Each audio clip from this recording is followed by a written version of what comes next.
याल तरी यावे लागे अवघे माझ्या मागे मागे अवघे माझ्या मागे मागे अवघे माझ्या मागे मागे याल तरी यावे लागे अवघे माझ्या मागे मागे अवघे माझ्या मागे मागे अवघे माझ्या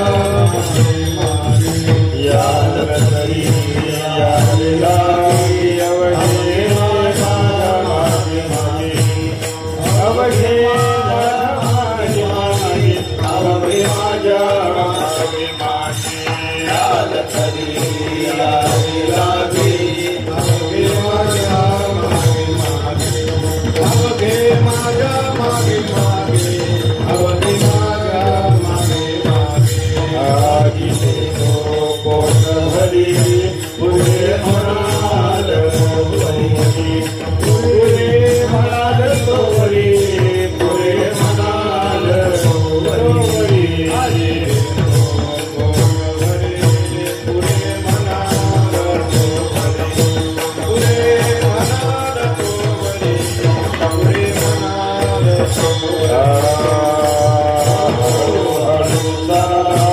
कोणी कोणाशी न बोला कोणी कोणाशी न बोला कोणी कोणाशी न बोला हळू हळू चाला कोणी कोणाशी न बोला कोणी कोणाशी न बोला कोणी कोणाशी न बोला जिथे पोट भरी पुढे म्हणाल वरी पुढे म्हणाल वरी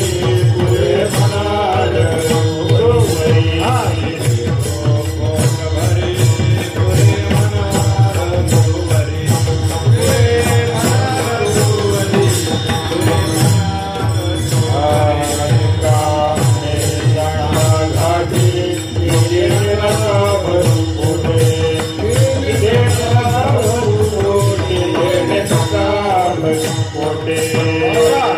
म्हणाल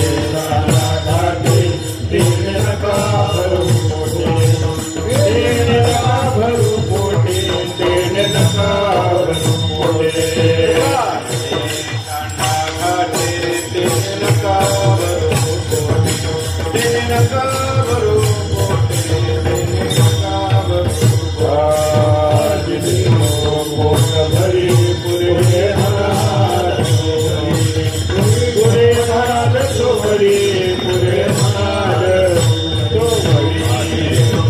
पोट भरी पुढे म्हणाल वरी पुढे म्हणाल वरी पुढे म्हणाल घाटी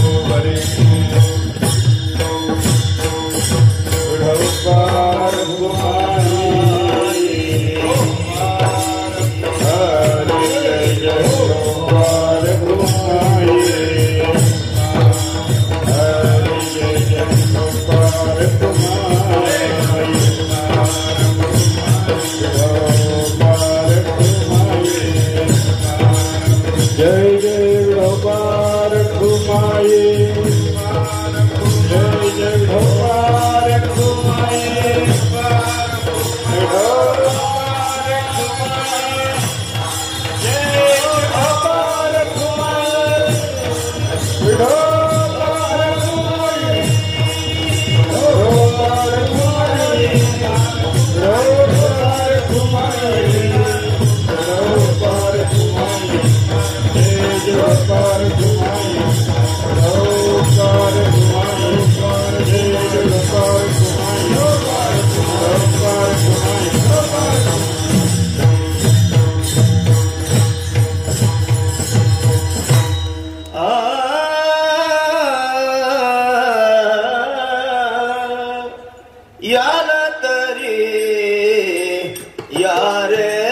यार लागे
याल तरी यारे लागे, याल तरी यारे लागे, घे माझ्या मागे मागे, आज देतो पोट भरी पुरे म्हणाल तो वरी.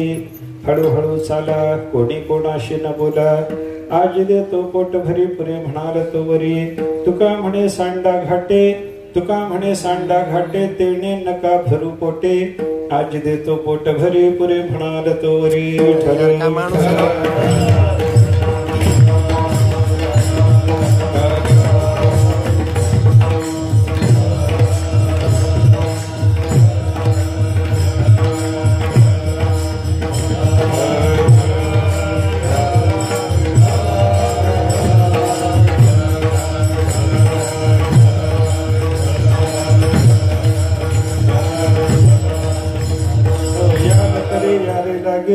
याल तरी यारे लागे, घे माझ्या मागे मागे, आज देतो पोट भरी पुरी म्हणाल तो वरी. नमो ज्ञानेश्वरा, नमो ज्ञानेश्वरा, नमो ज्ञानेश्वरा, नमो ज्ञानेश्वरा. उदारा सोपान देवा,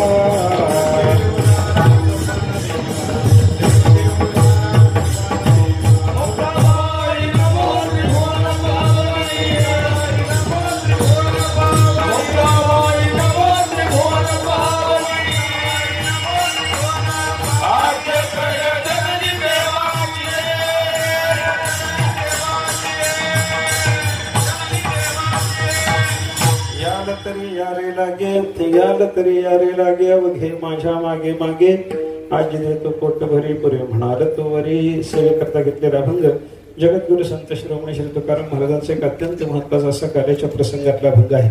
या अभंगातून तुकाराम महाराजांनी भगवंताचा आणि गोपाळांचा कार्याच्या प्रसंगात झालेला जो काही संवाद आहे, त्या संवादाचं चित्र रेखाटलेलं आहे असं आपल्याला चिंतन करता येतं बरं का.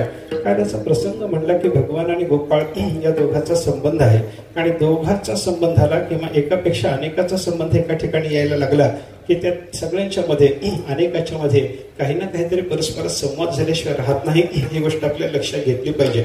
आणि त्या दृष्टीने जर विचार केला तर गोपाळ आणि भगवान श्रीकृष्ण परमात्मा एका ठिकाणी आले, किंवा परमात्मा नसताना गोपाळ परस्परात एकमेकाच्या ठिकाणी आले, तर मग त्यांच्यामध्ये परस्परात जो संवाद झाला त्याचं चिंतन आपल्याला कार्याच्या प्रसंगातल्या अभंगातून अनेक पद्धतीने पाहायला मिळतं. विठ्ठल विठ्ठल.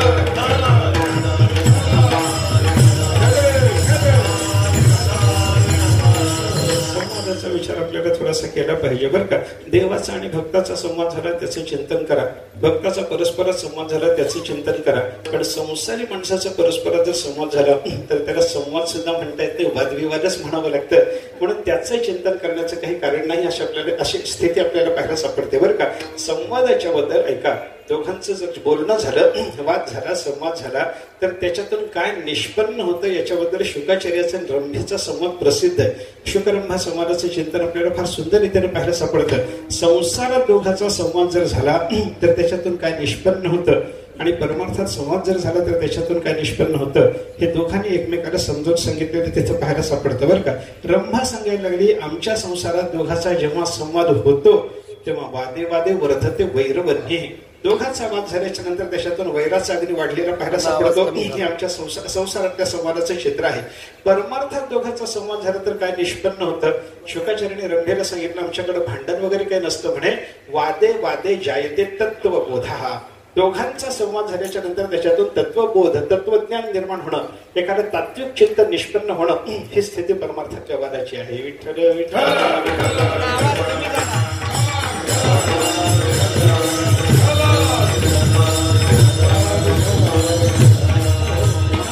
कोणता असावा संसारातला वाद त्याचे चिंतन करण्याचं कारण नाही. परमार्थ आपला दोघांचा जर संवाद झाला, वाद झाला, तर त्याचे चिंतन आपल्याला करता येतं. दोघा संतांचा संवाद त्याचंही चिंतन करा आणि देव भक्ताचा संवाद त्याचंही चिंतन करा. असे संवादाच्या बद्दलची आपल्याला स्थिती पाहायला सापडते बरं का. वादाचा विचार जर करायचा झाला तर आपल्याला शास्त्रकारांनी वाद 3 प्रकारचा सांगितला. एकाला वाद म्हणतात, एकाला जल्प म्हणतात आणि एकाला वितंडा म्हणतात बरं का. एक कथालक्षण नावाचा लहानसा ग्रंथच आहे. कथालक्षण नावाच्या त्या ग्रंथामध्ये हे सगळेच्या सगळे कथेचे प्रकार म्हणून सांगितले आहेत. कथा म्हणजे निरूपण. निरूपण जे चालतं, चिंतन जे चालतं, बोलणं जे चालतं, त्या कथा लक्षणामध्ये त्यांनी एक वादरूप कथा, एक जल्परूप कथा आणि एक वितंडारूप कथा म्हणूनच सांगितलेलं आपल्याला पाहायला सापडतं बरं का.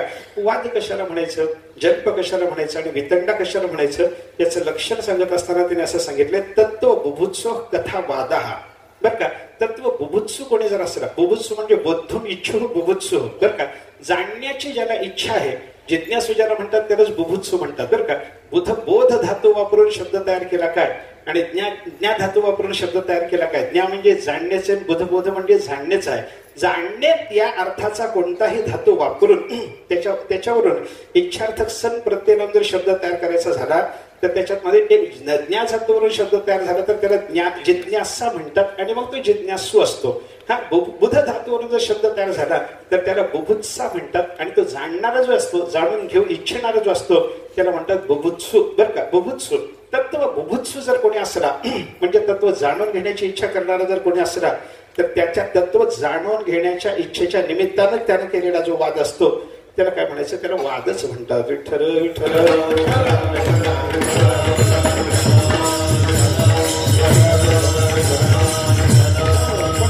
बोलायला आपल्याशी आलेला असतो पण त्याला तत्व जाणून घेण्याची इच्छा नसते. मग तो काय करतो, आपल्याला जिंकण्यासाठी म्हणून आपल्याशी जर काही बोलायला लागला तर विजिगीषुणासह कथा जल्पहा बरं का. ज्याला जिंकायचं आहे, जिंकायची इच्छा आहे, त्या जिंकायच्या इच्छेनं तो समोरच्या माणसाशी बोलायला लागला की त्याच्याकडून होणारा जो वाद असतो त्याला काय म्हणायचं, जल्प. जल्पामध्ये काय, आपला पक्ष मांडून त्या समोरच्या माणसाला जिंकायचं असतं. आणि वितंडा नावाचा जो वाद असतो, वितंडा नावाची जी कथा असते त्याचं लक्षण सांगत असताना शास्त्रकारांनी असं सांगितलं, स्वपक्ष स्थापन ही ना वितंडा. त्याला आपला स्वतःचा पक्षच नसतो.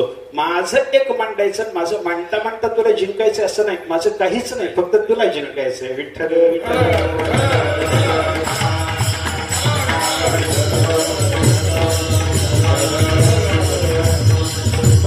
संसारातल्या वादाचं स्वरूप जर आपण पाहायला लागलो तर संसारातले वाद कसे असतात, एक तर जल्प तरी असतील नाहीतर वितंडा तरी असतील. आपला पक्ष मांडून समोरच्या माणसाला जिंकणं ही तरी हा समोरच्या संसारी मनुष्याला असू शकते किंवा माझं काहीच म्हणणं नाही, फक्त तुझं खंडन करत मला राहायचं आहे, अशी तरी भावना संसारी मनुष्याची असू शकते. म्हणून संसारी मनुष्याचं जे बोलणं आहे त्यांचा परस्परात होणारा जो वादसंवाद आहे, वादविवाद आहे, त्याचं चिंतन करण्याचं कारण नाही.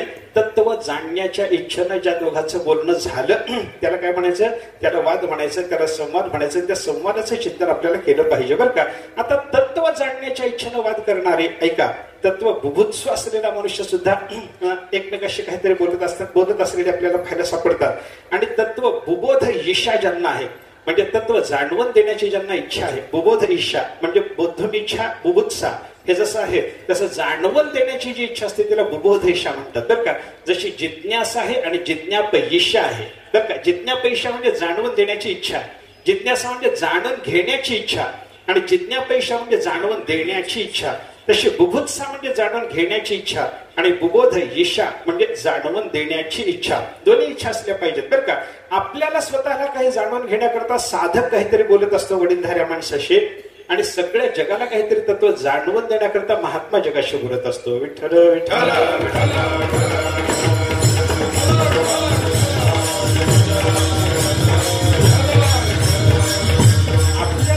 जाणून घ्यायचं आहे आणि याच्याकरता मोठ्या माणसाशी जर वाद घातला तर तोही संवाद आहे.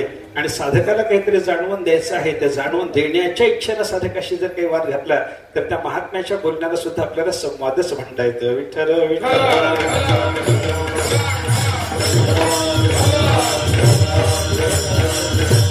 साधक गुरु महाराजांच्याकडे जातो. गुरु महाराजांच्याकडे गेल्याच्या नंतर त्याला काहीतरी तत्व जाणायचं असतं आणि तत्व जाणायच्या अपेक्षेने तो गुरु महाराजांना विचारत असतो, गुरु महाराज मला हे सगळं समजावून सांगा. आत्मा कशाला म्हणावं, परमात्मा कशाला म्हणावं, त्या आत्मा परमात्म्याचं ऐक्य होण्याची शक्यता कशी आहे, ज्ञान कशाला म्हणावं, अज्ञान कशाला म्हणावं, ते अज्ञान कसं निवृत्त होणं शक्य आहे, हे सगळं गुरु महाराजांना तो विचारायला लागला. ते जिज्ञासेनं बरं का, जाणून घेण्याच्या इच्छेनं त्याचं विचारणं चालू आहे असं आपल्याला चिंतन करता येतं. आणि ज्यानं जाणून घेण्याकरता गुरु महाराजाला काहीतरी विचारलं, ते विचारल्याच्या नंतर गुरु महाराजांनी त्याला सांगितलेलं याला पटलं नाही म्हणून आडवाडवीचं काही जरी तो साधक बोलायला लागला तरी आपल्याला जे जाणून घ्यायचं आहे ते पक्क व्यवस्थित रीतीनं जाणून घेण्याकरता तो गुरु महाराजाला अडवतो आहे.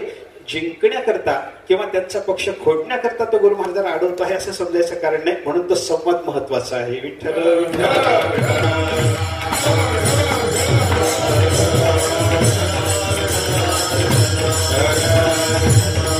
जगाला काहीतरी तत्व अवगत करून देणं. आता हे जिज्ञासेनं म्हणजे बुभुत्सेनं जाणणं कसं असतं त्याच्याबद्दलचा थोडासा खुलासा मी केला.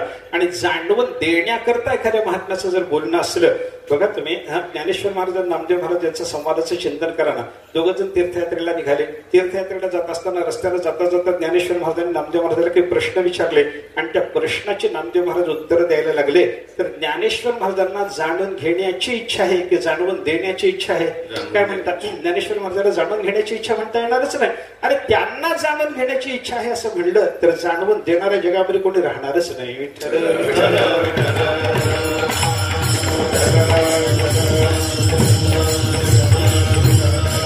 ज्ञान यांचा शिरोमणी, ज्ञानीयाचा गुरु राजा महाराज अशी जर त्यांची स्थिती असेल तर त्यांना जाणून घ्यायचं आहे म्हणून ते विचारतात असं म्हणता येत नाही आपल्याला बरं का. नामदेवरायला ज्ञानेश्वर महाराजांनी काही प्रश्न विचारले. ध्यान कशाला म्हणावं, ध्यान म्हणजे काय, ध्यानाची तुमची व्याख्या काय?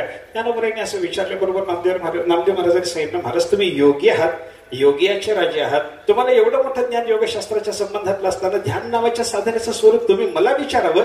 नामदेवरायला ज्ञानेश्वर महाराजांनी सांगितलं तसं नाही, तुम्ही भक्त आहात, भक्तीच्या क्षेत्रात तुमचा अधिकार मोठा आहे, पांडुरंगाचे तुम्ही प्रेम भांडारी म्हणून जगामध्ये ओळखले जाता, मग ध्यान कशाला म्हणावं ही योगशास्त्राच्या दृष्टीने असलेली व्याख्या काय असायची ती असू द्या. तुम्हाला भक्तीच्या दृष्टीनं भक्ताच्या अंतःकरणाला जाणवणारी ध्यानाची व्याख्या काही सांगता येते का? नामदेवांनी त्याला उत्तर दिलेलं आपल्याला पाहायला सापडतं. ध्यानतया नाव निर्विकार निके, ध्यानतया नाव निर्विकार निके, ये विषयी माझ्या देखी विठोबाशी,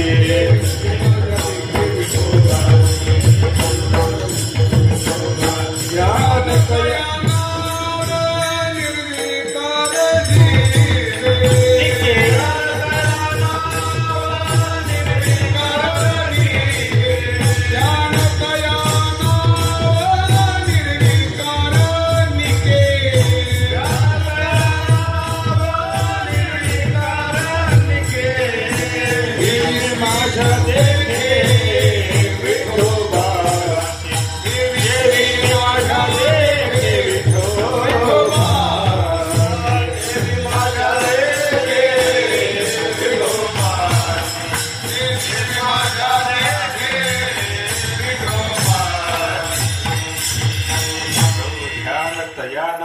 निर्विकार निके, निर्विकार निक ध्यान त्याला म्हणावं, त्याचं नाव निर्विकार निक ध्यान आहे. कशाला म्हणायचं? नामदेवराय सांगतात, जे विश्वे माझ्या देखे विठोबासी, सगळ्या विश्वामध्ये परमात्मा पंढरीनाथाचं दर्शन जर व्हायला लागलं तर त्याला मी निर्विकार निक ध्यान म्हणतो असं नामदेव महाराजांनी भक्तिशास्त्राच्या दृष्टीने ध्यानाचं व्याख्यान केलं. मला सांगा, योगशास्त्राने ध्यानाची व्याख्या जी आपल्याला सांगितलेली ती एवढी व्यापक आहे का?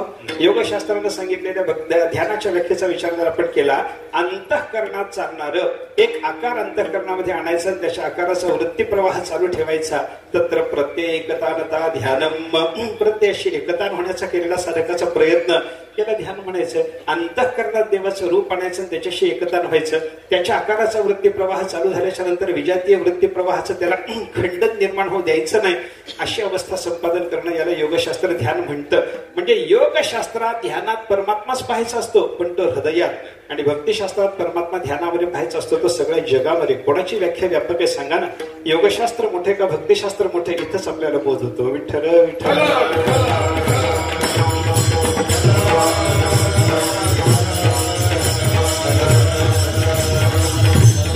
म्हणून भक्ताचे शिरोमणी असलेले ज्ञानेश्वर महाराज भक्त शिरोमणी नामदेवरायला ध्यानाची व्याख्या विचारतात. मला सांगा, इथं बुबोध ईशा आहे का बुभुत्सा आहे? चिंतन केलं तर इथं बुबोध ईशा आहे. सगळ्या जगाला भक्तीच्या दृष्टीने असलेलं ध्यानाचं व्याख्यान कळालं पाहिजे आणि आपण योगी आहोत. योग्याने सांगितलेलं भक्तीच्या दृष्टीनं केलेलं व्याख्यान करायचे जगाला पटायचं नाही. म्हणून एका भक्त श्रेष्ठाच्या मुखातून ते भक्तीच्या दृष्टीने असलेलं ध्यानाचं व्याख्यान जगाला जर आपण अवगत करून दिलं तर ते जगाला सहज रीतीने ग्रहण होण्यासारखं आहे असा विचार करून ज्ञानेश्वर महाराज प्रश्न विचारतात तर नामदेव महाराज उत्तर देतात. मग या प्रश्नोत्तराच्या रूपानं ज्ञानोबा आणि नामदेव महाराजांचा जो संवाद झाला तो बुभुत्सेनं नाही बुबोध ईशेनं झाला. बुभुत्सेनं झालेला गुरु शिष्यातला संवाद आणि बुबोध ईशेनं झालेला दोन महात्म्यातला संवाद, या दोन्ही संवादातून तत्वचिंतनच निर्माण होतं. विठ्ठल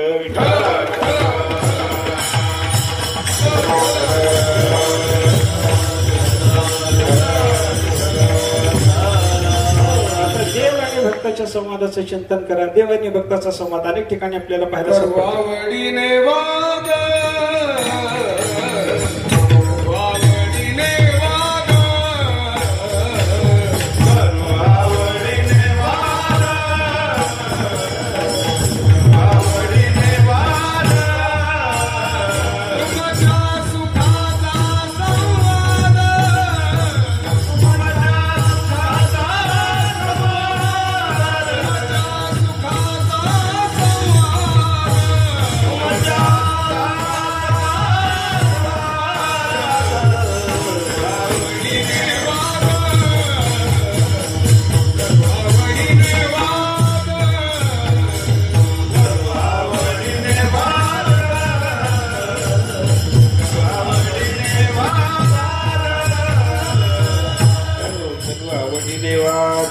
तुमच्या सुखाचा किंवा तुझ्या सुखाचा संवाद. परमात्म्याशी बोलत असताना संत महात्म्याने सांगितलं की देवा तुमच्या सुखाचा संवाद करू, सम्यक वाद करू, योग्य पद्धतीनं वाद करू, योग्य पद्धतीनं तुमचं जे सुख आहे ब्रह्मसुख आहे ते जगामध्ये मांडण्याचा प्रयत्न करू असं म्हणून संत महात्मे देवाशी बोलण्याचा प्रयत्न करतील. देवाचा आणि भक्ताचा संवाद होईल. उदाहरणानं जर पाहायचं झालं तर अर्जुनाचा आणि भगवंताचा संवाद गीतेमध्ये झाला. हा 11 स्कंदामध्ये भगवंताचा विचार जर आपण करायला लागलो, उद्धवाचा आणि भगवंताचा संवाद झाला. कशा करता झाला? उद्धवाला तत्व जाणून घेण्याची इच्छा आहे, अर्जुनाला तत्व जाणून घेण्याची इच्छा आहे आणि देवाला तत्व जाणवून देण्याची इच्छा आहे. एक बुभुत्सु आहे आणि एक बुबोध येशू आहे. बरं का, बुभुत्सु आणि बुबोध येशू या दोघांचा संयोग झाला. आपण संवादाचं स्वरूप वेगळ्या वेगळ्या पद्धतीने लक्षात घ्या. नामदेवराय ज्ञानेश्वर महाराज या दोघांच्या संवादाचं चिंतन जर आपण करायला लागलो तर दोघे बुबोध येशू आहेत, दोघे बुबोध येशू आहेत. अर्जुन आणि श्रीकृष्ण परमात्मा, उद्धव आणि श्रीकृष्ण परमात्मा यांच्या संवादाचं चिंतन जर केलं तर साधक म्हणून असलेले अर्जुन आणि उद्धव बुभुत्सु आहेत आणि त्यांना बोध देण्याकरता प्रवृत्त झालेले भगवान श्रीकृष्ण परमात्मा बुबोध येशू आहेत. विठ्ठल विठ्ठल.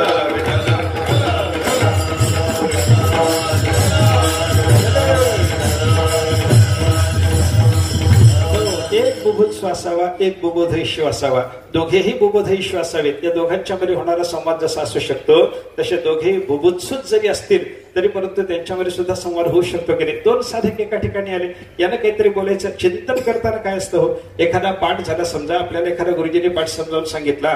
पाठ समजावून घेणं झाल्याच्या नंतर त्या पाठाच्या बद्दल साधक बाधक चर्चा करून तो पाठ आत्मसात करण्याच्या दृष्टीनं दोन विद्यार्थी एका ठिकाणी पाठाचे चिंतन करायला जर बसले तर हाही विद्यार्थी पाठातलं चिंतन त्याला सांगतो, हाही विद्यार्थी त्याला पाठातलं काहीतरी सांगत बसतो. दोघांचा संवाद झाला. त्या दोघांचा संवाद जो झाला तो कशा करता झाला? तत्व जाणण्याकरता झाला की नाही? झालेला पाठ व्यवस्थित रीतीने आत्मसात होण्याच्या दृष्टीने दोघांचं चिंतन जर चालत असेल, तत्व बुभुत्सूच आहेत दोघे जण बरं का. पण तत्व जाणून घेण्याची इच्छा असणारे हे दोघ जण ऐका, यांच्या आत्ताच्या संवादामध्ये कोणीही बुबोध येशू नाही, त्यांना समजावून सांगणारं कोणी नाही. पण कोणीही समजावून सांगणारा नसताना एखाद्या समजावून सांगणाऱ्या महात्म्याच्याकडून जे अगोदर थोडस समजावून घेतलेलं आहे ते दृढ करून घेण्याकरता दोन साधकात झालेला संवाद तो सुद्धा कल्याणाचाच आहे. विठ्ठल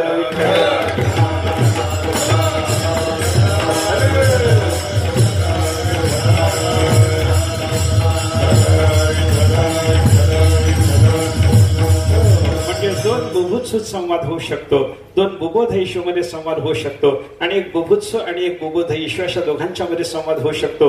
आणि या सगळ्याच्या संवादातून निर्माण होणारं जर काय असतं तर वादे वादे जायते तत्वबोध. त्यांच्या वादातून तत्वबोधच निष्पन्न होतो. म्हणून त्यांच्या वादाचे चिंतन करा.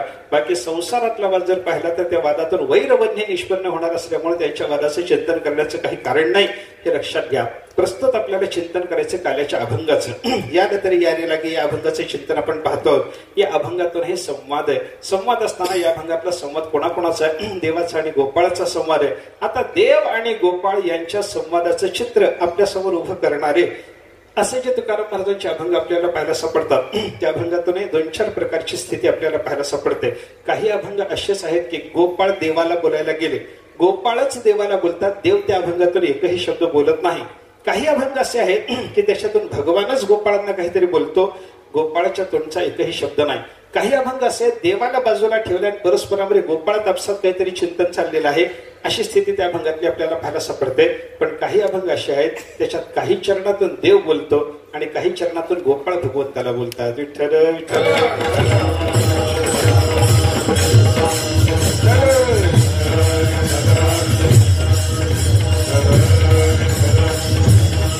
काही अभंगाचा विचार असा आहे गोपाळाच आपसामध्ये काहीतरी बोलणं चाललेलं किंवा गोपाळ भगवंताला बोलायला गेले. पहिला प्रकार मी सांगितला होता, गोपाळ बोलतात, भगवंताशी बोलतात, देवाचा एकही शब्द नाही, गोपाळाचे सगळे शब्द आहेत. अशी काही अभंगाची स्थिती आपल्याला पाहायला सापडते बरं का. गडी गेले रडी काढोने दिस तू जडी,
कान्होने दिस तू चढी, आम्ही न खेळो आला भाव तुझा कळो.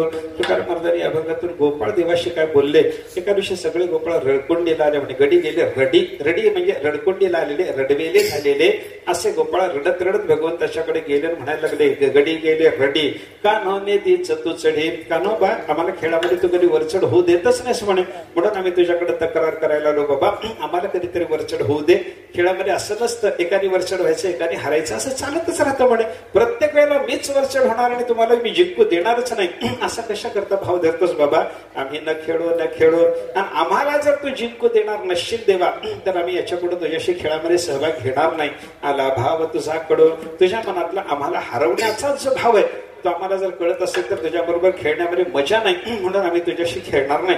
मला सांगा, या 2 चरणातून आपण जे आता चिंतन पाहिलं, या चिंतनाचा विचार जर केला तर गोपाळ बोलतात, देवाशी बोलतात असं जसं आपल्याला दिसलं, तसं एकतरी शब्द गोपाळाशी परमात्मा बोलला असं या अभंगातून आपल्याला दाखवता येणं शक्य आहे का? नाही. म्हणजे काही अभंग असे आहेत की त्याच्यातून गोपाळच देवाला बोलतात, अशा पद्धतीची अवस्था आहे. काही अभंग आपल्याला अशी पाहायला सापडतात देवाचा संबंध नाही, गोपाळचं आपसातलं बोलणं चाललेलं आहे बरं का. चला वळू गाई बैसू जेव एके ठाई, बहु केली वणवण पाय पिटी झाला शेण, खांदी भार पोटी भूक काय खेळा याचे सुख तुका म्हणे धावे, मग अवघे बरवे. सबंध अभंग पाहिला तर इथं देवाचा एकही शब्द नाही, गोपाळाचंच आपसातलं बोलणं आहे. विठ्ठल विठ्ठल.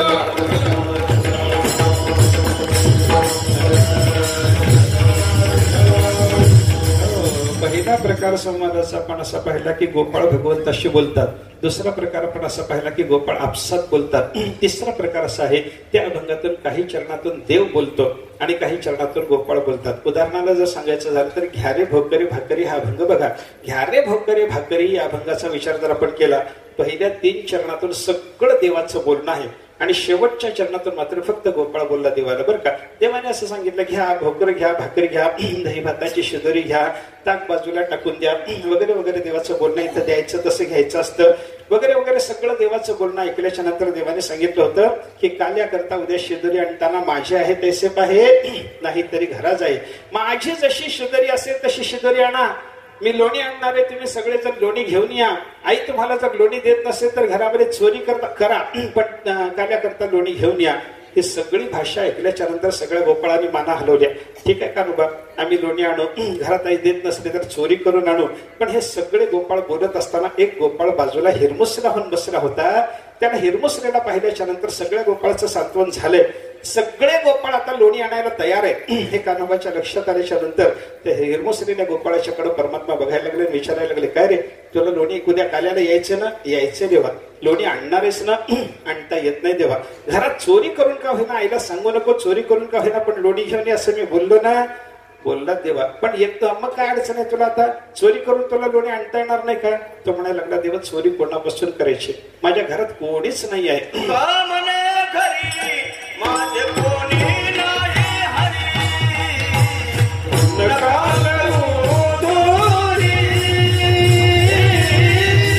मला पाया म्हणे घरी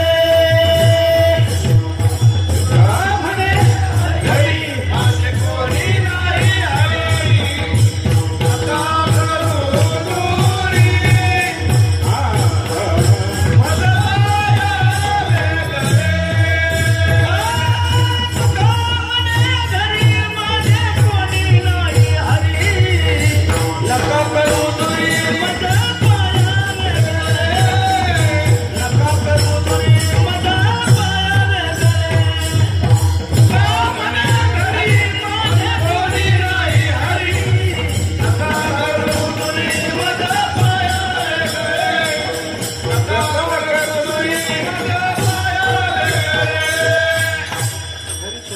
दूरी मला म्हटल्यानंतर तो गोपाळ हिरमुसला झालेला. त्याला देवाने विचारलं चोरी करून आणता येत नाही का तुला? तो म्हणला देवा चोरी कोणापासून करायचं? तुका म्हणे घरी माझे कोणी नाही हरी. देवा माझ्या घरी कोणीच नाही हो, मला आई नाही बाप नाही, असा मी अनाथ आहे. आणि अशा अवस्थेमध्ये मी कसं लोणी आणू? तुमच्या काल्याच्या या आनंदामध्ये मला कसं सहभागी होता येईल? नका करू दुरी माझं पाया वेगळे. माझ्या घरी कोणी नसल्यामुळं मी काल्याला लोणी जरी आणू शकत नसलं तरी देवा मला चरणाजवळ आश्रय द्या. मला तुमच्या चरणापासून वेगळं करू नका, दूर करू नका. ही त्या गोपाळाची प्रार्थना ऐकल्याच्या नंतर आमचे गुरुजी त्याच्या पुढे गमतीनं असं सांगायचे, गमतीनं म्हणजे आनंदानं प्रेमानं असं सांगायचे की तो हिरमुसला गोपाळ ज्याला काल्याकरता लोणी आणता येत नव्हतं, ज्यानं दीन भावानं देवाला मला तुम्ही चरणापासून दूर करू नका अशी प्रार्थना केली होती, त्याला देवाने जवळ घेतलं आणि सांगितलं तुला माझंच लोणी देतो म्हणे. विठ्ठल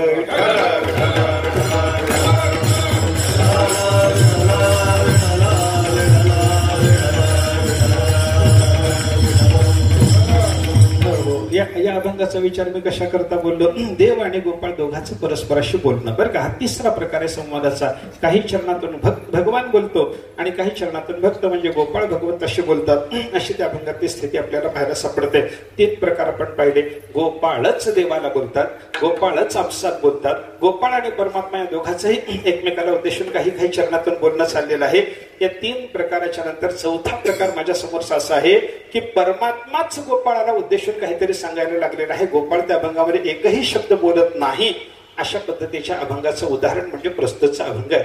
या अभंगामध्ये गोपाळाला उद्देशून परमात्मा बोलायला लागला, तुम्हाला स्वात्मसुख पाहिजे ना, तुम्हाला लोणी भोगायचंय ना, नाही लोणी भोगणं तुम्हाला तुमच्या स्वतःच्या शक्तीनं जमत नाही ना, आपला पण तुम्ही लोणी कमावू शकत नाही ना, मग एक काम करा, माझा लाग धरा, माझा माग धरा आणि माझा लाग धरून माझ्या मागे तुम्ही सगळे या. महाराज अभंगाच्या पहिल्या चरणात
एकमेकाशी कसं बोलतात कळलं ना. परमात्मा बालभावाने गोपाळाशी बोलत असताना असंच म्हणले असतील ना, यालं तरी असंच असेल ना देवाचं बोलणं असेल ना. अगदी अनुरूप अशा पद्धतीचे झाले बरं का. याल तरी या रे लागे. परमात्माने सगळ्या गोपाळांना सांगितलं तुम्ही माझ्या मागे या. तुम्हाला स्वात्म सुख पाहिजे, नवनीताचं सुख पाहिजे बाबा, माझ्या मागे या, माझ्या मागे या. ऐका, देव बोलवायला तयार आहे पण जातो कोण? हो, सगळ्याला परमात्मा बोलवतो, सगळ्याला या या या या, अवघे या, अवघे या, माझ्या मागे या. परमात्म्याचं म्हणणं चालू आहे, पण परमात्मा सगळ्याला जरी बोलवायला तयार असला तरी चालू जाणे वाट ऐसा विरळा एखादा.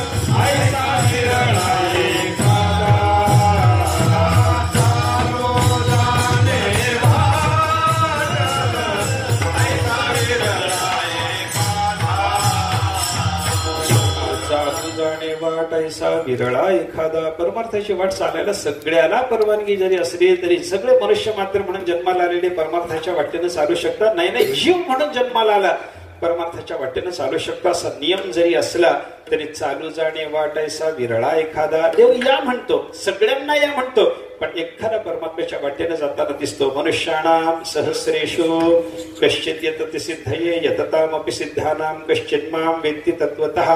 भगवंताची भाषा कशी आहे? हजारो माणसामध्ये, हजार माणसात नाही बरं का, मनुष्याणाम सहस्रेषु बहुवचन वापरले. हजारो माणसामध्ये म्हणजे अनेक हजारामध्ये एखादा असा निघतो की जो देवाला जाणायला निघालाय. आणि देवाला जाणायला निघालेले हजारातून जे एक एक आहे असे जेव्हा हजारो होतात तेव्हा त्या हजारो जिज्ञासूंमधून एखाद्याला परमात्म्याचं ज्ञान होतं. विठ्ठल विठ्ठल.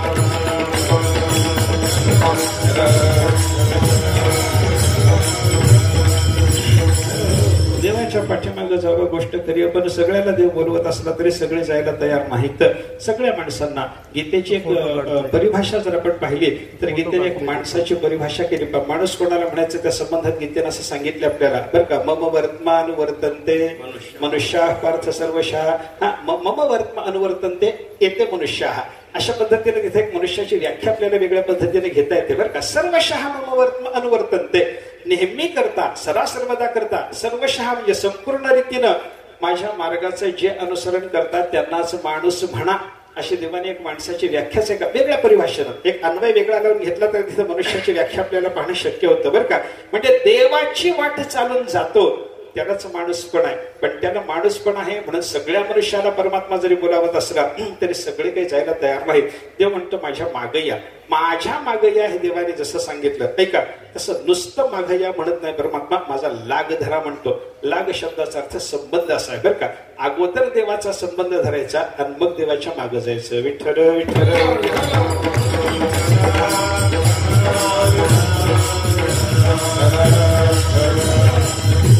देवाचा संबंध धरणं झाल्याच्या नंतर देवाच्या पाठीमागे जाणं आहे बरं का. म्हणजे काय, अगोदर देवाच्या संबंधात येणं आणि त्याच्यानंतर देवाच्या पाठीमागे जाणं.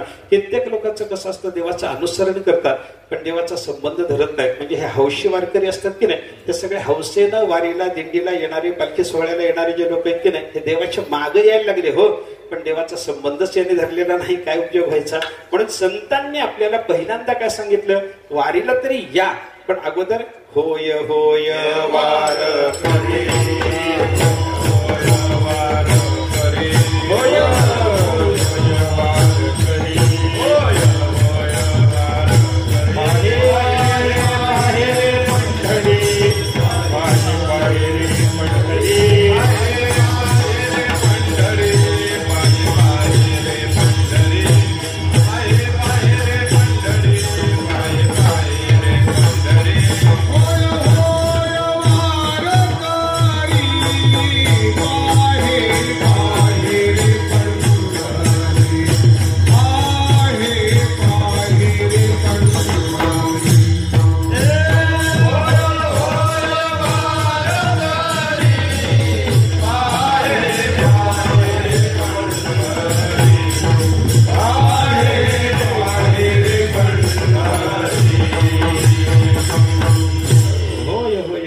वारकरी हे पहिल्यांदा अगोदर वारकरी झालं पाहिजे, कंठात तुळशीची माळा धारण केली पाहिजे, एकादशीचं व्रत केलं पाहिजे, कपाळाला नित्य नियमानं गोपीचंदन लावलं पाहिजे.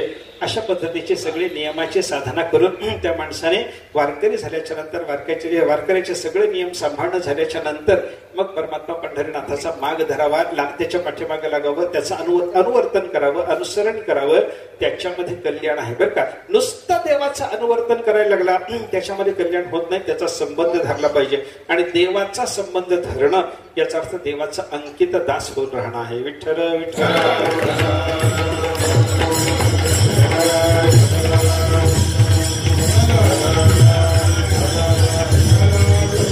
तुम्ही शांत भावाने परमात्म्याला समर्पित व्हा. विठ्ठल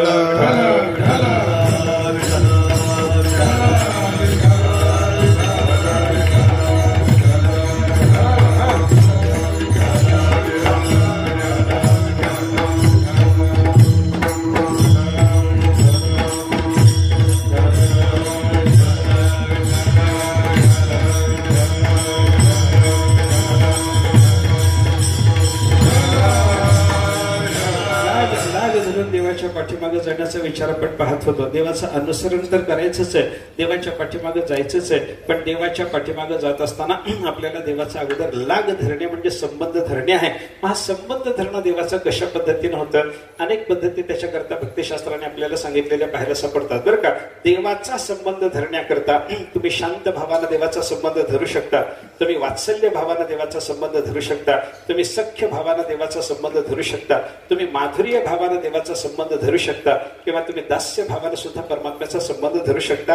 जसा संबंध तुम्हाला धरण्याची तुमच्या अंतःकरणाची योग्यता जाणवेल तशा पद्धतीचा देवाचा संबंध धरा, मग देवाच्या पाठीमागे जा. विठ्ठल विठ्ठल.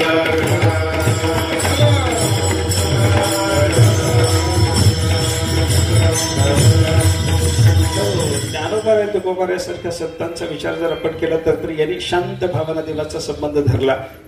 त्या नंद बाबा, यशोदा, त्याच्यानंतर वसुदेव, देवकी, रामचंद्र प्रभूचे पिताश्री असलेले दशरथ, कौसल्या या सगळ्याचा विचार करा. किंवा भगवान श्रीकृष्ण परमात्म्याच्या गुरुत्वाचा निर्वाह करणारे संदीपनी बघा, रामचंद्र प्रभूच्या गुरुत्वाचा निर्वाह करणारे वसिष्ठ मुनी बघा.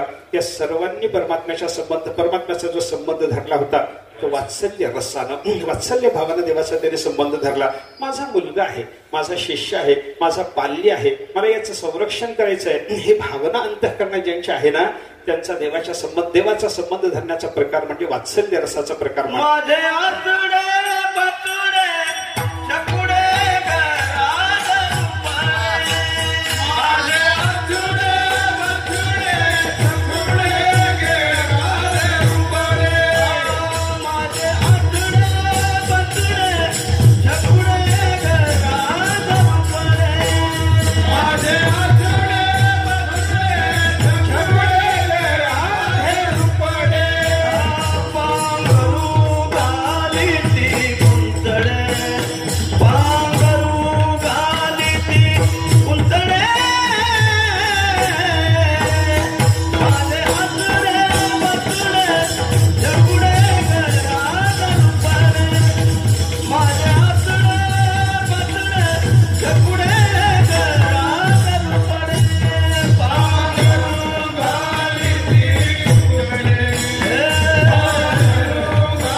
भाषा येते माझे अच्छडे बच्छडे छकुडे ग राधे रुपडे पांघरू घाली ते कुंचडे.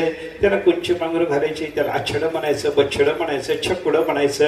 हे सगळे लहान लेकराला बोलायचे शब्द आपल्याला पाहायला सापडतात बरं का. काही ठिकाणी संतांनी चिपडे म्हणले कृष्णा उद्देशात बरं का. यशोदा भक्ताच आहे, आधीचा मातृभावच आहे, वात्सल्य भावानच ते देवाच्याकडे भक्ती आहे.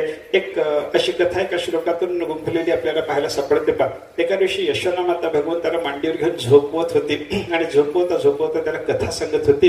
आणि कथा सांगत असताना तिला ती कथा सांगताना कृष्णाला झोप येते का कृष्ण कथा ऐकतो हे पाहण्याकरता कृष्णाला हो हो म्हणायला सांगितलं होतं. म्हणजे झोप लागली की कथा बंद करता येते म्हणून तो हो हो म्हणायला लागलेला. ही कथा सांगायला लागली. रामो नाम बभूव होम तदबला सीते ते होम. अशा पद्धतीची ती कथा चालली होती बरं का. राम नावाचा एक राजा होऊन गेला. हो. त्याची बायको सीता होती. हो. त्याला एक लक्ष्मण नावाचा भाऊ होता. हो. रामाला वनवास झाला. हो. रामाच्या बरोबर लक्ष्मण आणि सीता वनवासामध्ये गेले. हो. हे सगळं चालू होतं बरं का. सीतेचं अपहरण रावणाने केलं. हो. तिला अशोक वाटिकेत ठेवलं होतं. हो. तिथं रामचंद्र प्रभू सगळी वानर सेना घेऊन त्या लंकेवर आक्रमण करायला गेले. हो हो चालूच होतं बरं का. आणि सगळं चालू असताना आक्रमण करायला रामचंद्र प्रभू तिथे गेले हे ऐकलं बरोबर भगवान श्रीकृष्ण परमात्मा मांडीवरून उठून उभे राहिले. थरथर थरथर कापायला लागले. लाल लाल डोळे झालेले होते. आणि अशा थरथरत्या अवस्थेमध्ये यशोदा मातेसमोर उभे राहून म्हणायला लागले लक्ष्मणा माझं धनुष्यबाण आण बरं बघू. ह्या रावणाचा समाचारच घेतला आता म्हणे. त्याची अशी थरथरती अवस्था बघितल्या बरोबर यशोदा मातेने त्याला धरलं मांडीवर घेतलं. पुन्हा एकदा जोरात धप्पटा दिला. त्याला सांगितलं कार्ट्या चिपड्या तू राम होय रे. चिपड्या तू राम होय रे. ही यशोदा मातेची भाषा जरी असली तरी परंतु रामच तो असताना यशोदा माता त्याला तू राम आहेस का रे. ही कथा फार जुनी आहे रे. हजारो वर्षापूर्वीची कथा. आणि तुझ्या ठिकाणी रामाचा आवेश झाल्याप्रमाणे तू एकदम उठलास धनुष्यबाण मागायला लागलास. लक्ष्मणा माझं धनुष्य कुठे म्हणायला लागलास. असं चालत नाही. असं म्हणून कार्ट्या झोप झोप म्हणून त्याला धपाटे घालून घालून यशोदा मातेनं जर झोपवणं केलं असेल तर यशोदा मातेनं देवाचा जो संबंध धरलाय तो कोणता वात्सल्य रसाचा संबंध. विठ्ठल विठ्ठल.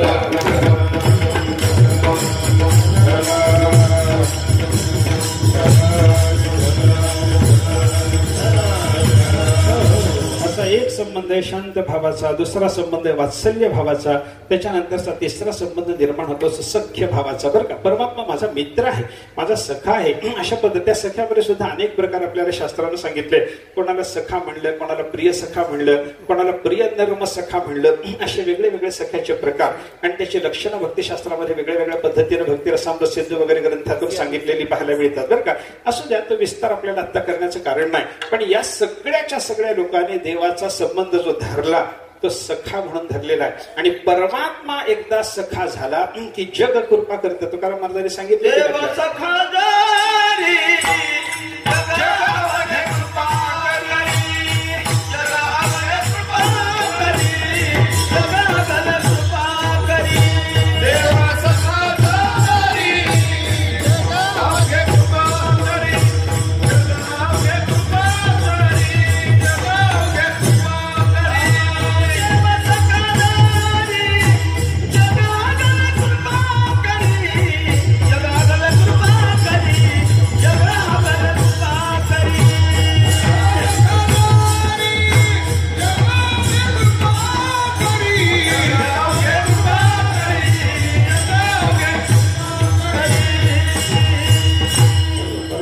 बालमित्र असलेले गोपाळ किंवा देव सखा जरी जग अवघे कृपा करी हा नियम ठाऊक झाल्याच्या नंतर परमात्म्याच्या सख्यामध्ये प्रवृत्त झालेले संत महात्मे या सगळ्यांचा विचार जर आपण केला तर याने देवाचा संबंध धरताना लाग धरताना सख्य भावाने लाग धरलेला आहे ही गोष्ट लक्षात घेता येते.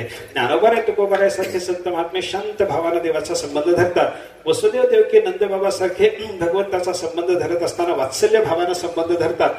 गोपाळासारखे सगळेच्या सगळे भक्त भगवंताचा संबंध धरताना सख्य भावाना संबंध धरतात. सगळ्याच्या सगळ्या गोपिका आणि भगवान श्रीकृष्ण परमात्म्याच्या सगळ्याच्या सगळ्या पट्ट राण्या यांनी देवाचा जो संबंध धरलेला आहे तो माधुर्य भावाचा संबंध आहे. विठ्ठल विठ्ठल.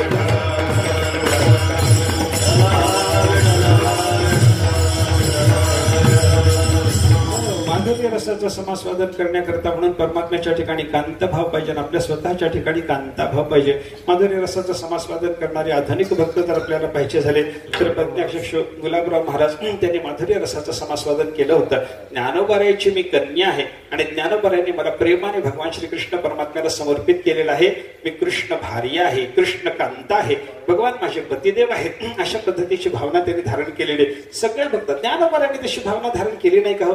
निवृत्ती प्रसादे मी गोवळी वो ऐक नाही. निवृत्तीनाथ महाराजांच्या कृपा प्रसादाने मी गोवळी आहे गवळण आहे गोपिका आहे हे ज्ञानेश्वर महाराज जर बोलत असतील तर ज्ञानेश्वर महाराजांचा कन्या भाव धारण करून गुलाबराव महाराजांना तसं बोलायला काय अडचण आहे? बोला विठ्ठल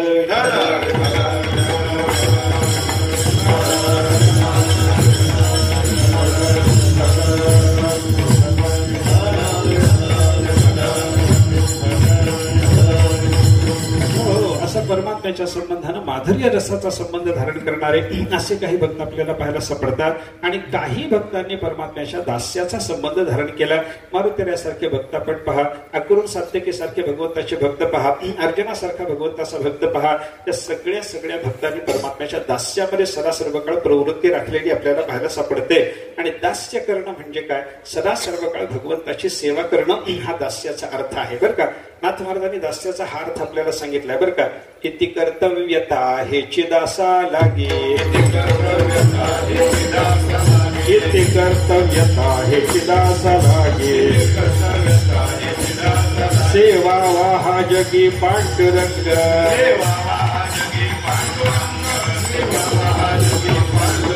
इति कर्तव्यता हेची दासा लागे, इति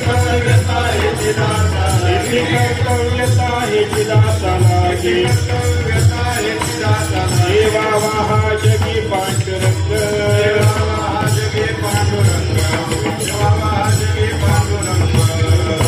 कर्तव्यता हेच दासा लागे, सेवा वाहा जगी पांडुरंग.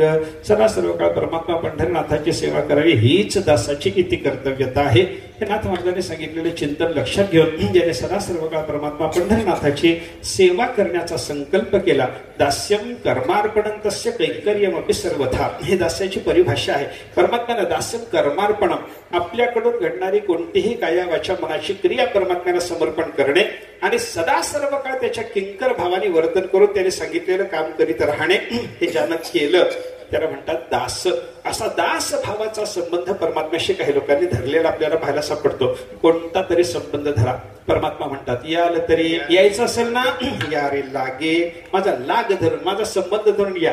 विनाकारण यायचं नाही माझ्या पाठीमागं, माझा संबंध धरायचा. आणि संबंध धरल्याच्या नंतर ज्यांनी कोणी संबंध धरलेला आहे अशा अवघ्या जणांनी माझ्या मागे यायचं. अवघे माझ्या मागे मागे माझ्या मागे या. परमात्मा म्हणतो माझ्या मागे या, अनुसरण करा, माझं अनुसरण करा. अनुसरण कोणाचं करावं याचाही माणसाने विचार केला पाहिजे बरं का. अनुसरणाला आपल्याला चिंतन करताना असं लक्षात घेतलं पाहिजे की ज्याच्या पाठीमागे जाण्यानं नक्की कल्याण आहे त्याचं अनुसरण करावं. विठ्ठल विठ्ठल.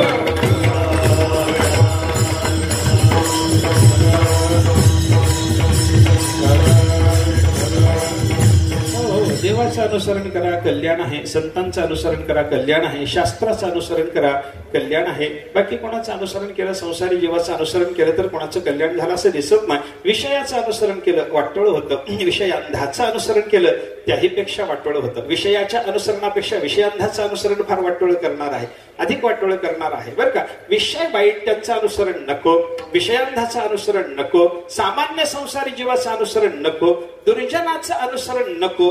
मग अनुसरण कोणाचं करायचं? देवाचं, संताचं, नाहीतर शास्त्राचं अनुसरण केलं आपलं कल्याण होणार आहे बरं का. देवाच्या अनुसरणामध्ये कल्याण आहे. अनुसरेतो अमर झाला अंतरला संसार, असं संतांनी चिंतन आपल्याला सांगितलं. देवाचं अनुसरण कल्याणाचं आहे. संताचं अनुसरण करावं की नाही? संताचं अनुसरण करावं की नाही? मार्ग दावून गेले आले, गेले आले,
गेले आधी दयानिधी संत ते देण्याचे पंथे चालू जाता नपडे गुंता कोठे काही. संत आपल्याला मार्ग दाखवून पुढे गेले ते निधाई झाले. पुढे गेले त्यांचा शोधित मार्ग. चला जाऊ माग घेता मी. त्या संताचा माग घेत जर आपण गेलो, त्यांच्या पावलावर पावलं टाकत जर आपण जाण्याचा प्रयत्न केला तर नपडे गुंता कोठे काही. परमार्थात आपल्याला कुठल्याही प्रकारची अडचण निर्माण होणार नाही. कुठे गुंता निर्माण होणार नाही, अडचण निर्माण होणार नाही. आपण अगदी निर्वेधपणे परमार्थाच्या शेवटच्या मुक्कामापर्यंत जाऊन पोहोचू शकतो. अशी अवस्था आपल्याला संपादन करायची असेल तर संतांचा मार्ग धरा, त्यांचं अनुसरण करा. देवाचं अनुसरण करा, कल्याण. संतांचं अनुसरण करा, कल्याण. देवाचा मार्ग कोणता, संतांचा मार्ग कोणता याचा जर विचार केला, शास्त्र मार्ग हाच देवाचा आणि संतांचा मार्ग आहे. परमात्म्याच्या समोर उद्धवाचे प्रश्न आहेत, पंथा उत्पथश्च कहा. मार्ग कोणता आणि उत्पथ म्हणजे अयोग्य मार्ग कोणता. त्या दोन्ही प्रश्नाची उत्तर अशीच भागवतात. उत्पथश्चित्त विक्षेपहा. चित्त विक्षेप करणारा मार्ग तो अयोग्य मार्ग आहे. आणि पंथा मन्निगम स्मृतः. माझा वेदशास्त्राचा जो मार्ग आहे तोच मार्ग खरा मार्ग आहे. वेद मार्गे मुनी गेले त्याची मार्गे चाललो. ज्ञानोबराय सुद्धा सांगतात आमचा मार्ग म्हणजे वेदमार्ग. म्हणजे देव आणि संत या दोघांनाही अभिप्रेत असलेला मार्ग म्हणजे शास्त्राचा मार्ग. विठ्ठल विठ्ठल.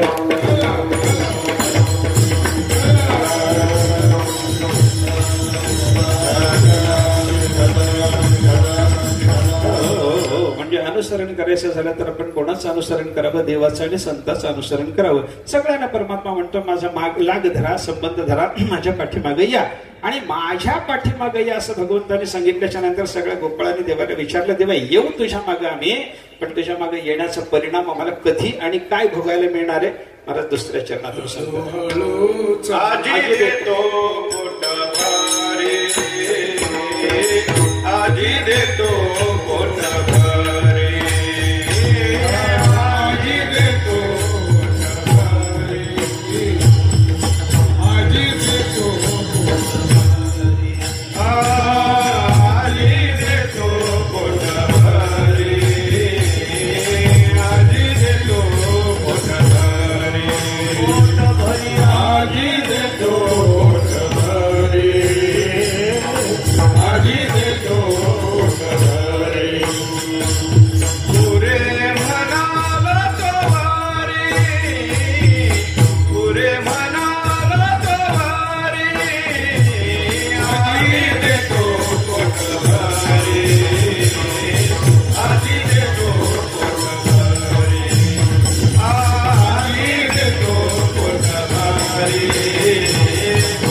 पुरे म्हणाल तो वरे. परमात्म्याने गोपाळांना सांगितलं तुम्ही माझा लाग धरा, संबंध धरा, माझ्या मागे या. आणि माझ्या मागे आल्याच्या नंतर मी तुम्हाला काय देणार आहे. परमात्म्याने सांगितलं आज देतो पोट भरे, पुरे म्हणाल तो वरे. तुम्हाला पोट भरून सुखाचं भोजन देतो, लोणी खायला देतो, ब्रह्मानंद तुम्हाला भोगायला देतो. हा ते लोणी तुम्हाला खायला देणार आहे, ते पोटभर देणार आहे. आणि पोटभर म्हणजे पुरे म्हणाल तोपर्यंत, म्हणजे अलमबुद्धी निर्माण होईपर्यंत तुम्हाला देणार आहे बरं का. ब्रह्मसुख देणार आहे बरं का. या क्षेत्राचं नाव अलंदीच असंच आहे बरं का. अलंद ददाति इयम अलंदी. जे संपूर्णपणे आपल्याला अलमबुद्धी देणारी आहे अशी ही नगरीच आहे. या नगरात आल्याच्या नंतरच आपल्याला अलमबुद्धी निर्माण व्हावी. हा नगराचा जर महिमा असेल तर हे नगर सुद्धा ब्रह्मरूपच आहे. विठ्ठल विठ्ठल.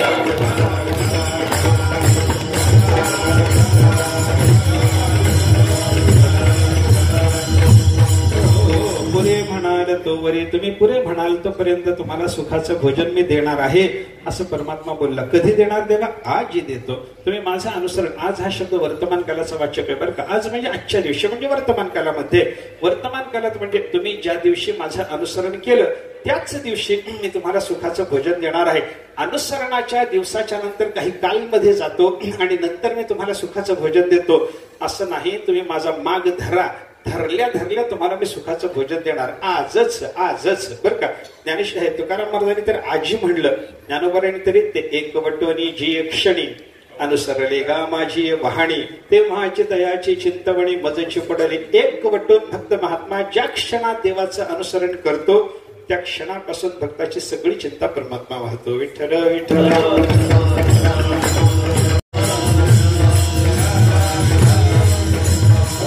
आज देणार, या क्षणात देणार, पोटभर देणार.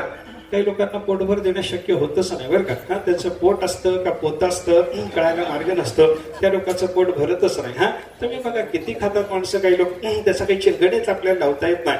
भीमाचं पोट भरत नाही म्हणतात बरं का. भीमाच्या पोटामध्ये वृक्क नावाचा अग्नी असल्यामुळे त्याला वृकोदर म्हणतात. आणि वृकोदर असल्यामुळे त्यानं खाल्लेलं सगळं त्या वृक्क नावाच्या अग्नीने भस्म केलं. त्याला पुन्हा काही पोट भरलं नाही अशाच पद्धतीची भावना असते बरं का. एकदा त्या रुक्मिणी मातेच्या अंतःकरणात अशी इच्छा निर्माण झाली की आपण भीमाला बोलवावं, जेव घालावं. त्याचं कारण काय? भीमाला जेव घालायचं रुक्मिणी मातेच्या मनात काय यावं त्याचं कारण मला ज्ञानेश्वरीत मिळालं. सुगरणी आणि उदारे, रसज्ञ आणि जेवणारे. ज्ञानेश्वर महाराजांनी एक जोडी सांगितलेली आहे.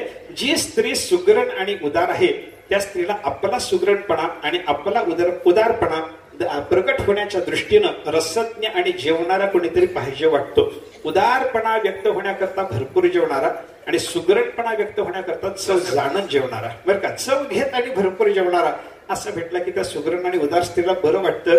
रुक्मिणी माता जर हे सुगरण आणि उदार असेल तर तिला भीमाची अपेक्षा का झाली हे ज्ञानेश्वर महाराजांनी सांगितलेल्या जोडीतून सहज कळतं की नाही. म्हणजे तुम्हाला कोणतंही कोडं पडलं तर ते कोडं उलगडून घेण्याकरता आपल्याला दुसरीकडे जायची गरज नाही. ज्ञानोबाच्या शरण सगळीच कोडी उलगडून टाकतात आपल्याला बरं का. काय वाटतं ते ज्ञानेश्वर महाराज आपल्याला सांगायला तयार आहेत, तुकाराम महाराज आपल्याला सांगायला तयार आहेत. आपण त्या बुद्धीनं फक्त त्यांना विचारायला, अनन्य शरणतेनं विचारायला सुरुवात केली पाहिजे. ते वाटते ते सांगतात बरं का. आमचे वडील असं सांगायचे की ज्ञानेश्वरीतल्या सिद्धांताच्या आणि ज्ञानेश्वरीतल्या दृष्टांताच्या सगळ्याच ओव्या आपल्याला मार्गदर्शन करणारे आहेत. दृष्टांताच्या ओव्या आत्मसात जर केल्या तर संसार सुधारतो म्हणे आणि सिद्धांताच्या ओव्या आत्मसात केल्या की परमार्थ सुधारतो. विठ्ठल विठ्ठल.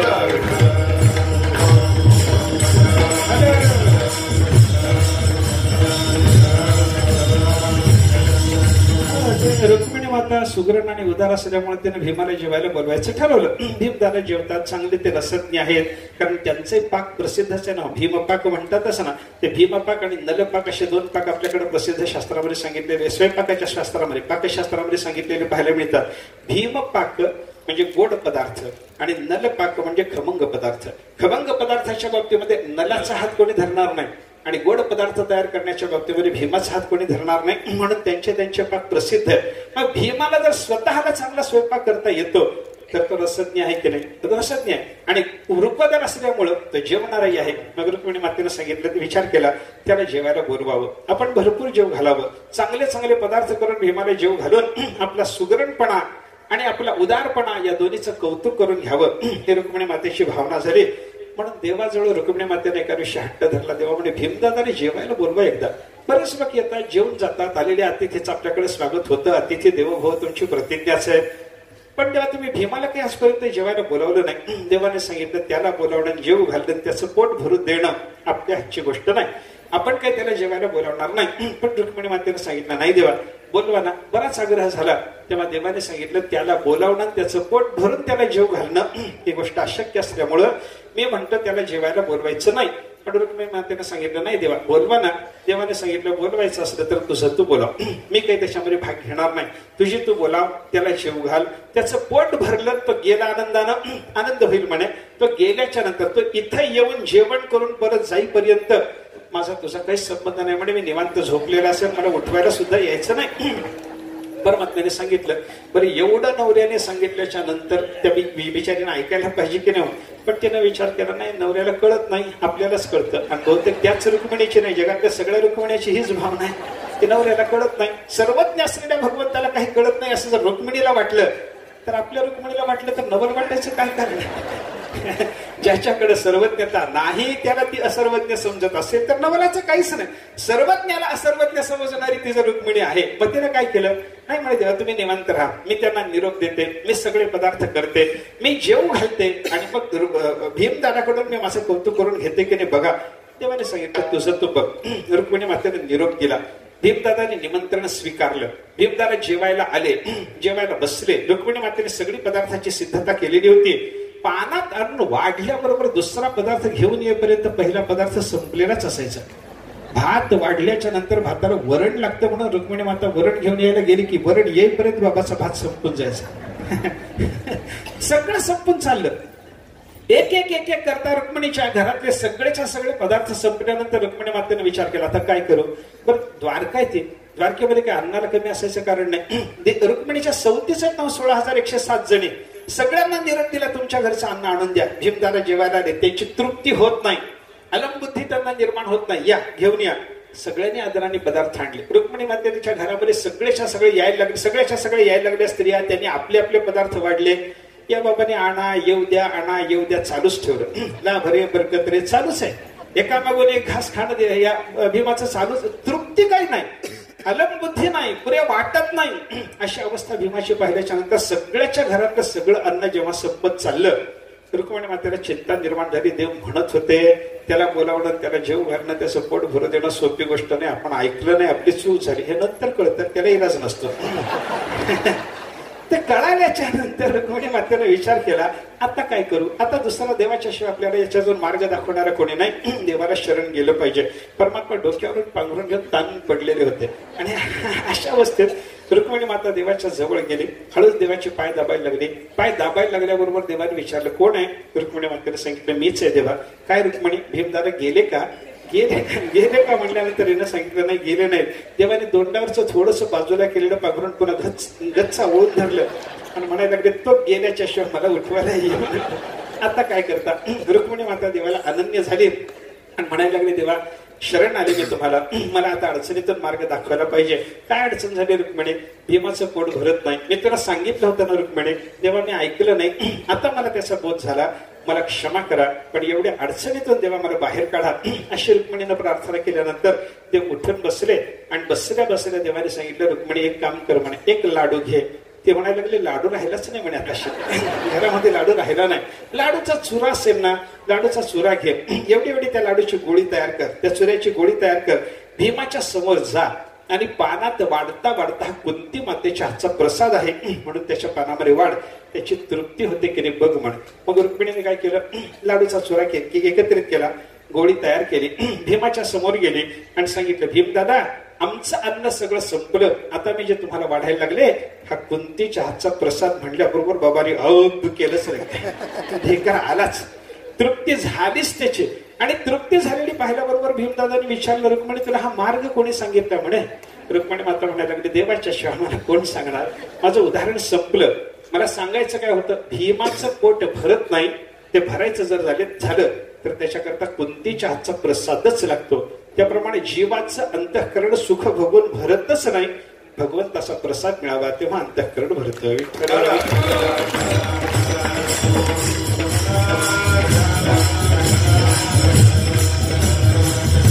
म्हणून परमात्मा सांगतो तुम्ही माझा संबंध धरा, सगळेजण माझ्या पाठीमागे या आणि मग तुम्हाला आजच आणि पोटभर पुरे म्हणाल तोपर्यंत सुखाचं भोजन देतो. सगळे गोपाळ म्हणले किती चांगले देवा, तुझ्या पाठीमागे आल्यावर सुखाचं भोजन मिळणार, आजच मिळणार, पोटभर मिळणार, अलमबुद्धी निर्माण होईल, एवढं सुख मिळणार. असं म्हणल्याच्या नंतर सगळे गोपाळ उठले म्हणायला लागले चला चला चला देवा तुमचा संबंध आमचा आहेच आहे, आम्ही तुमच्या पाठीमागे येतो. मग देवाने सांगितलं थोडं थांबा, माझ्या पाठीमागे येताना माझे काही नियम आहेत, ते नियम मी सांगतो तेवढे ऐका, ते पाळूनच माझ्या पाठीमागे आलं पाहिजे. ते नियम महाराजांनी तिसऱ्या चरणात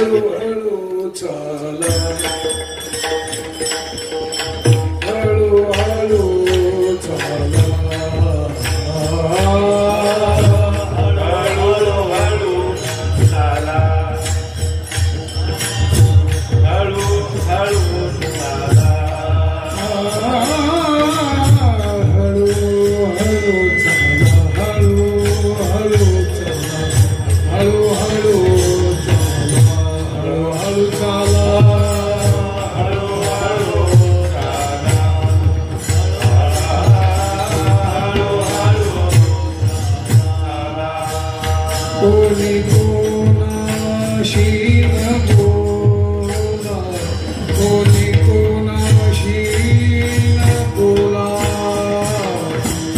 आजी देतो पोट भारी आजी देतो पोट भारी कोणी कोणाशी न बोला कोणी कोणाशी न बोला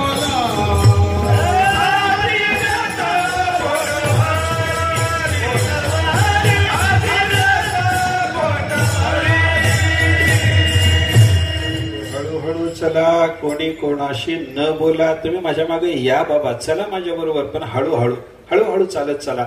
माझ्या मागे येत असताना कोणत्याही मार्गात वेदशास्त्रांना सांगितलेला कोणताही मार्ग असा नाही की ज्याच्यामध्ये वेगाने आपल्याला चालत जाता येईल. सगळ्या कोणत्याही मार्गाला लागा, सगळ्या मार्गामध्ये हळूहळूच चालणं असतं. परमात्म्याच्या प्राप्तीकरता तुम्ही कर्माचा मार्ग धरा, परमात्म्याच्या प्राप्तीकरता योगाचा, ज्ञानाचा, भक्तीचा मार्ग धरा. कुठल्याही मार्गात हळूहळूच चालावं लागतं. तिळे तिळे पुण्य साचा पडे, नाही की नाही? कर्म मार्गातलं हळूहळू चालणं असल्याशिवाय तिळे तिळे पुण्य साचा पडे म्हणता आलं का? हळूहळूच चालावं लागतं. ते ज्ञानयोग आणि कर्मयोग या दोन मार्गाच्या बद्दल भेदाचं चिंतन सांगताना ज्ञानोबा तिसऱ्या अध्यायात काय बोलले? उत्प्लवनाचा पक्षी फळाशी झोपले जैसा, सांगे नर केवी तेसा पावे वेगा, तो हळूहळू ढाळे ढाळे केतुके नेके वेळे, मार्गाचे निबळे निश्चित ठाकी, देख पावे हंगम मते, अधिष्ठोनी ज्ञानाते, सांख्य सद्य मोक्षाते आकळिते, येर योगीये कर्माधारे, विहितेची निजाचारे, पूर्णता अवसरे पावती होती. कालांतरानं त्यांना पूर्णता प्राप्त होते. याचा अर्थ काय? म्हणजे पक्ष्याने उड्डाण करून एकदम फळाला चुंबन द्यावं, पण माणसाला मात्र ते फळ प्राप्त करून घेत असताना मात्र हळूहळू डाळीवरून डाळीवर चढता चढता ते फळापर्यंत पोहोचता येतं. तसं उत्प्लवना सरिसा पक्षी फळाशी झोंबे, अशा पद्धतीची ज्ञानयोगाची अवस्था असते. पण कर्मयोगाला मात्र हळूहळू जाऊनच परमात्मा पदवी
संचित असं होता होता हळूहळू आपल्याला पदोपदी म्हणजे पावला पावलांना निज पदाला जाता येतं.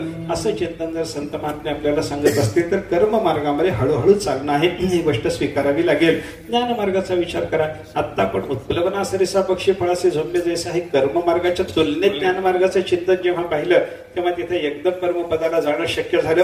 असं चिंतन जरी करता आलं तरी ज्ञान मार्गामध्ये तरी एकदम जाता येतं का हो? आत्मावारे द्रष्टव्य, पण कशा कोणत्या साधनाने द्रष्टव्य? मग त्याच्याकरता श्रोतव्य, मंतव्य, निदिध्यासितव्य हे आहेच आहे ना. मग अगोदर श्रवण करा, त्याच्यानंतर दुसरी पायरी म्हणून मननात चला, मननाच्या नंतर तिसऱ्या पायरीवर म्हणजे निदिध्यासनात चला, मग आत्मसाक्षात्कार आत्मावारी द्रष्टव्य त्याच्यानंतर व्हायचं. असं जर असेल तर ज्ञान मार्गामध्ये सुद्धा हळूहळूच चालणं आहे, ही गोष्ट आपल्याला स्वीकारावी लागेल. योग मार्ग कसा आहे? योग, नियम, आसन, प्राणायाम, प्रत्याहार, धारणा, ध्यान आणि मग समाधी. 8व्या पायरीवर तुम्हाला समाधी सिद्ध होणार जर असेल तर योग मार्गामध्ये सुद्धा हळूहळूच चालावं लागतं, ही गोष्ट आपल्याला स्वीकारावी लागते बरं का. योग मार्गात हळूहळूच चालणं आहे. माणसं सध्या योगाच्या मागे बरीच लागलेली आपल्याला दिसतात बरं का. योगा योगा म्हणून सगळे लोक योगाच्या पाठीमागे लागलेले आपल्याला पाहायला मिळतात, पण ह्याला हरकत नाही. हा योग योगाच्या पाठीमागे लागणं याच्यामध्ये काही चूक आहे असं मला म्हणायचं नाही. पण ज्या क्रमाने योगाचं अनुष्ठान व्हायला पाहिजे, ऐका, ज्या क्रमाने योगाचं अनुष्ठान व्हायला पाहिजे त्या क्रमाने योगाचं अनुष्ठान झालं नाही तर योगाचा खरा फल लाभ आपल्या पदरामध्ये पडत नाही बरं का. आता सध्या माणसं काय करतात, एकदम प्राणायामाला लागतात, पण यम नियम आसन आणि त्याच्यानंतर प्राणायाम आहे हे लोक विसरलेत सध्या बरं का. म्हणून यम नियम आसनाच्या नंतर जर प्राणायाम घडला, या पायऱ्या पायऱ्याने जर आपण गेलो तर प्राणायामाच्या योगानं चित्तजय हे जे फल आहे ते फल प्राप्त होतं. नाहीतर शरीराला काय लाभ व्हायचे असतील ते होतील, पण चित्तजय काही होणार नाही बरं का. म्हणजे क्रमाक्रमाने जाण्याच्या योगानंच योगाचं खरं फल मिळत जर असेल तर योग मार्गातही हळूहळूच चालणं आहे. विठ्ठल विठ्ठल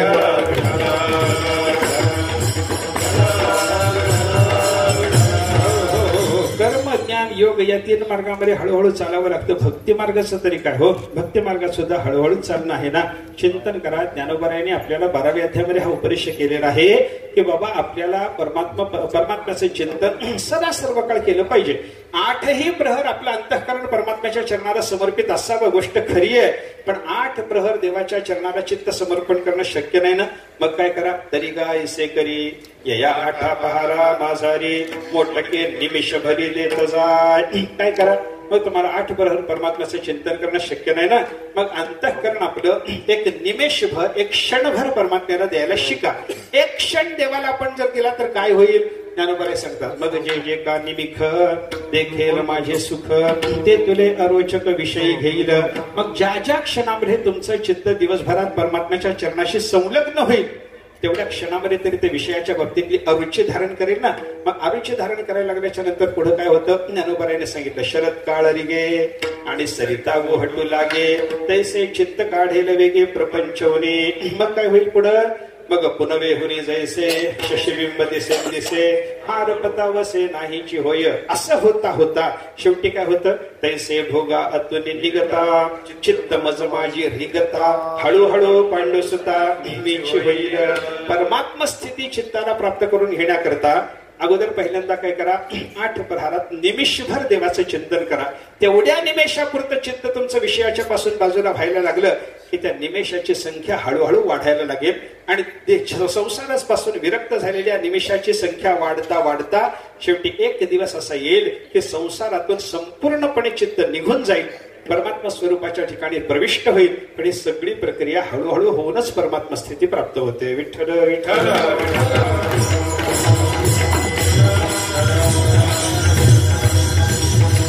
असं असल्यामुळे हे हळूहळू चाला सांगावं लागलं बरं का. आणि कोणी कोणाशी न बोला, प्रपंचाच्या गोष्टी एकमेकाशी बोलायच्या नाहीत. हरी बोला हरी बोला, नाहीतरी अबोला, व्यर्थ गरबला करू नका. हे हळूहळू चालणं आणि कोणी कोणाशी न बोलता चालणं हे कशा करता सांगितलं असावं, त्याचं कारण आहे. गोपाळांना घेऊन परमात्मा लोणी भोगायला देण्याकरता निघालेले आहेत. पण हे गोपाळांना लोणी जे द्यायचे ते चोरीचं भोजन आहे बरं का. आणि चोरीचं भोजन करायचं म्हणलं की तिथं जोरानं वेगानं चालत जाऊन चालत नाही, हळूहळू चालावं लागतं. गप्पा मारत जाऊन चोरीचं जेवण करता येत नाही, चोरी करता येत नाही, म्हणून न बोलता जावं लागतं. विठ्ठल विठ्ठल.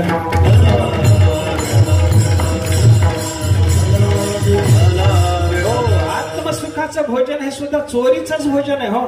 आत्मप्रभानीच नवी तेची करोनी ठाण देवी, जो इंद्रिया ते चोरोनी जेवी तयासीची भावे. इंद्रियाला चोरून जेवणाऱ्यालाच आत्मसुखाचं भोजन जर फावणार असेल तर मग हे चोरीचं भोजन करायला जाताना हळूहळू चालणं आणि एकमेकाशी न बोलणं हे नियम माझे पाळावे लागतील. मग हे नियम पाळून माझा संबंध धरून तुम्ही माझ्या पाठीमागे आलात की लगेच तुम्हाला सुखाचं भोजन मी देणार आहे हे देवाने सांगितलं. आणि देवाचे हे नियम कठीण आहेत असं लक्षात आल्याबरोबर काही गोपाळ रेंगाळले, म्हणायला लागले देवा नको म्हणे बाबा, एवढे कठीण नियम सांभाळून त्याच्या पाठीमागे येऊन ते तू म्हणतोस ते लोण्यासारखं ब्रह्मसुख भोगण्यापेक्षा आमच्या घरातलं शेळ्या घाट्यासारखं असलेलं हे विषयाचं सुख आम्हाला भोगलेलं परवडलं असं म्हणणाऱ्या गोपाळाला परमात्म्याने शेवटच्या चरणातून समजावून सांगितलं.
एकमेकाशी न बोलता चालणं हे सगळेच्या सगळे नियम अवघड आहेत देवा तुझे.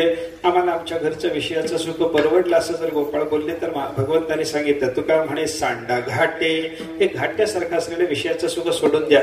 घाटा म्हणजे काय, शिळे तुकडे दुधात शिजवले की त्याचा जो पदार्थ तयार होतो त्याला घाटा म्हणतात बरं का. आई मी खाईन शिळा घाटा, अशा ठिकाणी संतांनी घाटा शब्द वापरलेला आपल्याला पाहायला सापडतो. घाटा म्हणजे तुकडे, शिळे तुकडे ते दुधात शिजवायचे बरं का.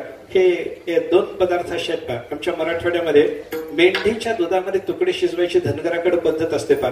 हे मेंढपाळ लोक असतात की नाही, ते काय करतात, मेंढीचं दूध घेतात आणि त्याच्यात शिळे तुकडे शिजवतात. तरी खाऊन बघा, फार चांगला पदार्थ असतो, चवीला फार चांगला असतो. मेंढीचं दूध किती सकस असतं बघा तुम्ही. मेंढीचं दूध काढून ठेवल्याच्या नंतर ते जर चांगलं निरस मेंढीचं दूध जर असं काढून ठेवलं ना, तर थोड्या वेळाच्या नंतर त्याच्यावर तुपाचाच तवंग येतो. त्याला साय आली, मग त्याला पुन्हा त्याच्यावर प्रक्रिया करावी लागली, मग तूप, असं नाही. मेंढीच्या दुधावर एकदम तुपाचा तवंग आलेला असतो, मी पाहिलेले ते. आणि त्या मेंढीच्या दुधामध्ये हे शिळे तुकडे शिजवायचे, त्याला आमच्याकडे मेदग म्हणतात. मेदग म्हणजे मेंढीच्या दुधामध्ये शिजवलेले तुकडे. आणि गाई म्हशीच्या दुधात जर तुकडे शिजवले तर त्याला घाटा म्हणतात. विठ्ठल विठ्ठल.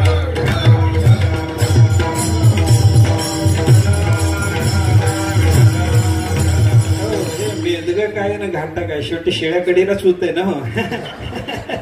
त्याच्यामुळे हे विषयाचं तुच्छ सुख कसं आहे तर या घाट्यासारखं आहे. सांडा घाटे, त्याचा त्याग करा. तेणे नका भरू पोटे, त्याच्यानं पोट भरायचा प्रयत्न करू नका.